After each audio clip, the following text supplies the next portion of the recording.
নমস্কার বন্ধুরা, রাজু রিঙ্কু সিম্পল রান্নায় সকল বন্ধুদের স্বাগত। আজকে তোমাদের সঙ্গে শেয়ার করব একটা নতুন ইউনিক রেসিপি। প্রথম থেকে শেষ পর্যন্ত দেখার অনুরোধ রইল।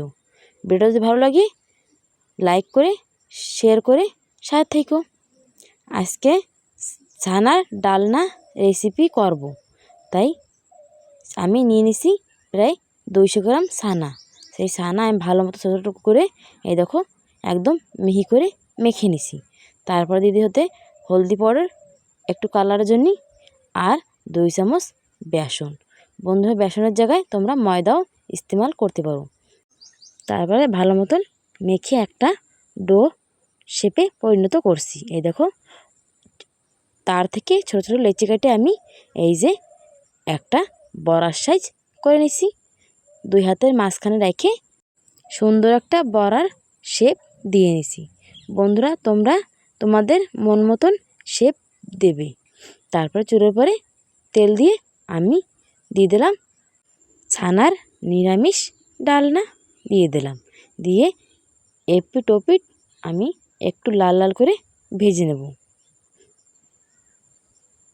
এই দেখো, এক পিঠ ভাজা হয়েছে, আমি আর এক পিঠ এই যে লাল লাল করে ভেজে নিছি। এই দেখো কত সুন্দর দেখাচ্ছে ছানার ডালনা।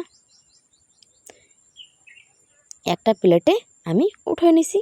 তারপরে একটা মিক্সারের বাটি নিয়েছি, ওতে দিয়ে দিছি আমি 2-3টা কাঁচা লঙ্কা, কয়েক টুকরো আদা, আর 2টো বড় দেখে টমেটো কাটে একটা মিহি একটা পেস্ট বানিয়ে নিছি। ওটা হয়েছে কাঁচা মশলার পেস্ট। এখনই আমি সাইডে রেখে আরেকটা বাটি দিয়ে দিলাম 2 চামচ ধনিয়া পাউডার, 1 চামচ জিরা পাউডার, 1 চামচ ঝাল লঙ্কার গুঁড়ি, 1 চামচ কাশ্মীরি লঙ্কার গুঁড়ি, আর হাফ চামচ দিয়ে দিলাম হলদি পাউডার। এই শুকনো উপকরণ আমি দিয়ে আর একটা মশলা বানাই নেব। তারপরে 2 চামচ দিয়ে দিলাম সাদা তেল, 2 থেকে 3 চামচ দিয়ে অল্প একটু জল দিয়ে একটা ঘোল, মশলার ঘোল তৈরি করে নেব। এই যে মশলার ঘোল তৈরি হয়ে গেছে। এখন সাইডে রেখে আমি যেই তেলে আমি ছানার ডালনা ভাজছি, সেই তেলে আমি কিছুটা তেল উঠিয়ে ফোড়ন দিয়ে দিলাম 2টো তেজপাতা, 2টো এলাচ, 2টো দারচিনির টুকরো। তারপরে 1 চামচ দিয়ে দিলাম জিরে, দিয়ে আমি কিছুক্ষণ ভেজে নিলাম। তারপরে দিলাম কাটে রাখা আলু, দিয়ে আলুটা একটু ভালো করে ভেজে নিচ্ছি। তারপরে দিয়ে দিছি কাঁচা মশলা পেস্ট করেছিলাম না, সে কাঁচা মশলা পেস্ট দিয়ে দিছি। দিয়ে আমি ভালো মতন ভেজে নিচ্ছি। মশলা যখন একটু ভাজা হয়ে গেছে, আমি দিয়ে দিলাম স্বাদ মতন লবণ।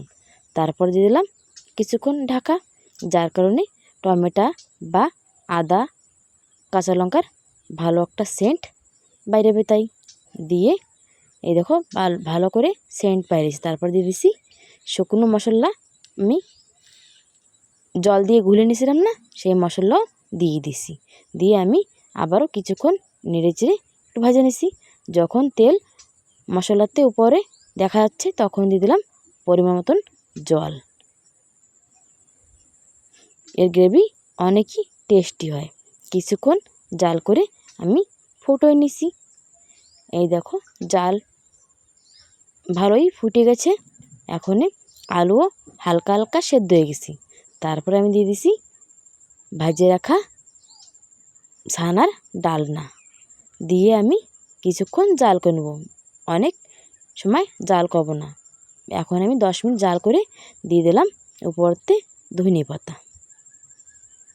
ধনিয়া পাতা দিয়ে আমি ভালো মতন আবারও মিশিয়ে নিলাম খুন্তির সাহায্যে। এই যে রেডি আমার নিরামিষ ছানার ডালনা বা বড়ার রেসিপি। একটা পাত্রই আমি উঠিয়ে নিছি। দেখো কত সুন্দর দেখাচ্ছে, খেতেও তার থেকে বেশি সুন্দর।